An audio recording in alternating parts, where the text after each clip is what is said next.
Did you know there are some questions you shouldn't ask for yourself? Dave.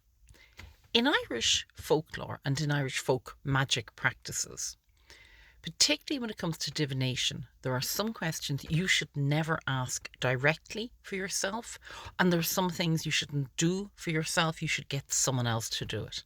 And this is where the concept of the kindly neighbour comes in.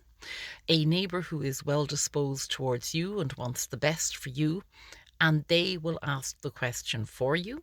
And the other aspect of this is to find a way to ask the question that will give you your answer, but without directly asking the taboo question. So in the first case, people gather together, yes, at times like Halloween or whatever, but they gathered together regularly during the year.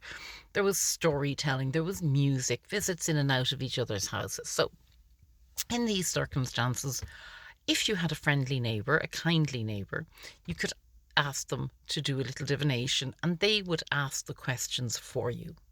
One example of this would be, and it's still actually done today, people would put their wedding ring on a chain. Not your own wedding ring, the neighbour's wedding ring generally.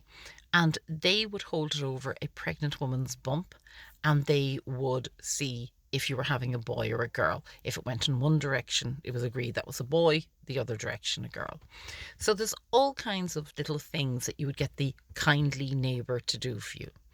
And this is interesting because it stresses not only, I suppose, the taboo nature of certain issues that you can't inquire for yourself, but also the importance of community ties, the importance of having neighbours well disposed towards you who could be trusted to do this. In the second case, you mightn't want everybody knowing your business, and there's some questions are a little embarrassing, so you find a way to ask them without directly asking them. The most common example of this would be, and it was still when I was young, we still did this, you never asked, will I get married or will I marry a rich person? You said, will I have a nice mother-in-law? Will I have a rich mother-in-law? And you asked, because if you got the mother-in-law, by default, you got the partner. So there were ways of just circumventing those taboos. So when you are doing divination, when you are doing any kind of fortune telling, bear in mind that not every question should be asked directly, and sometimes you need to get someone else to do it for you.